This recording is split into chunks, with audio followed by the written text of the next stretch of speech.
Hello everyone, my name is Brian Rothleiner, and this is a tutorial on how to make custom Munchkin cards. The game of Munchkin was created by Steve Jackson Games, and was inspired by role-playing games such as Dungeons & Dragons and Pathfinder. The main objective of this game is to fight monsters, with the occasional help from a buddy, and gain their treasure. But to win, you have to stab your buddies in the back and reach level 10 first. There are two main decks of cards to the game of Munchkin, doors and treasures, and a variety of cards in each deck. An interesting concept to the game are blank cards. The blank cards allow players to add their own personal touch to the game by making their own custom cards. This tutorial will show you how to do it, so let's get to it.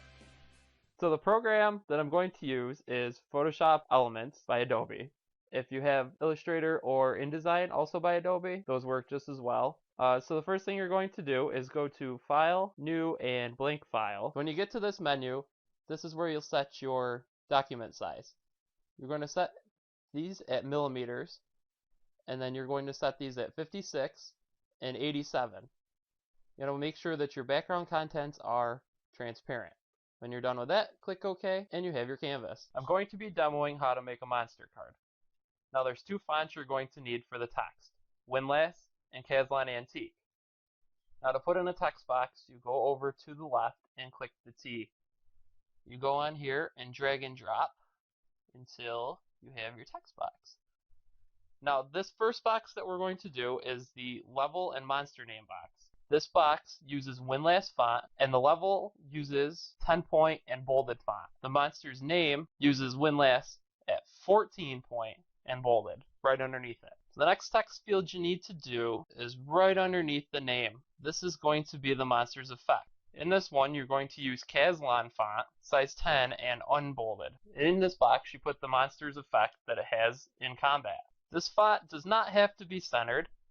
It can go left justified or right justified if you want. You're going to want to leave a little bit of space in the middle of the card to put an image in. And then underneath that space, you're going to make a new text box.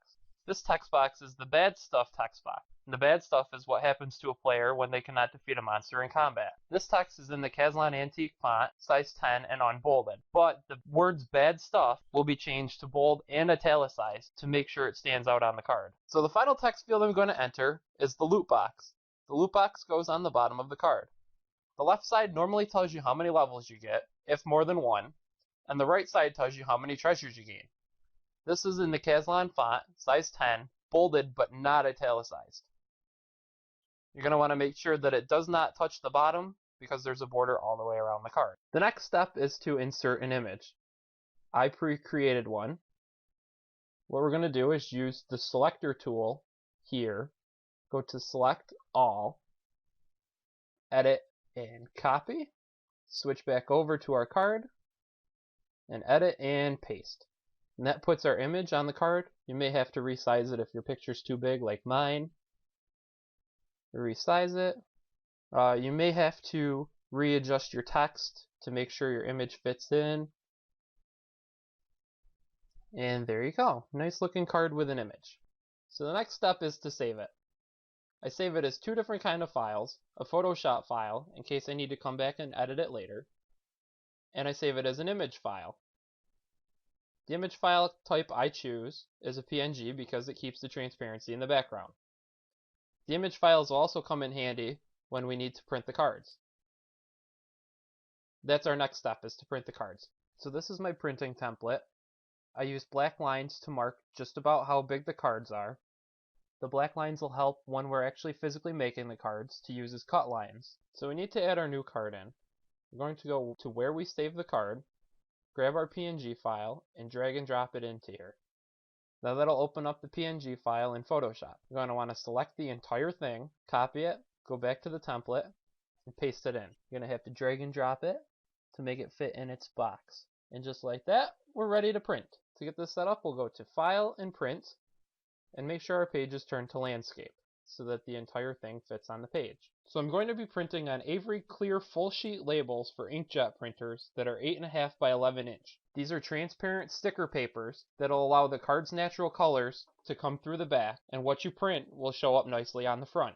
Load your paper in the printer, select print, and once it's done, we'll move on to the next step. So now that we're printed, we're ready to put the cards together. Gonna need a few materials: a pair of scissors, a straight edge paper trimmer, your printed cards on your sticker paper, and some blank cards to put your cards on. The first thing you're going to do is grab your paper and trim around the borders. I tend to trim on the inside of the black lines so that the black lines don't show up on your cards. I trim around all 4 edges of each card, keeping the black border off.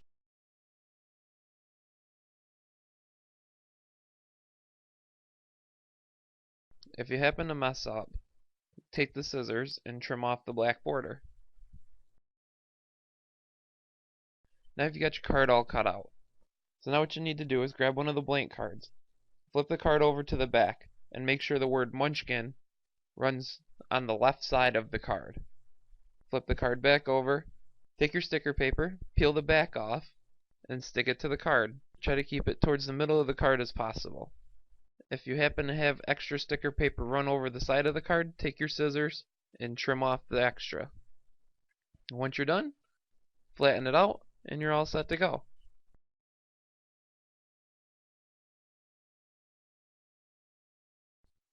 And here's what your final card will look like compared to a regular Munchkin card. I hope you enjoyed watching my tutorial on how to make custom Munchkin cards. My name is Brian Rothsteiner, and thank you very much for watching.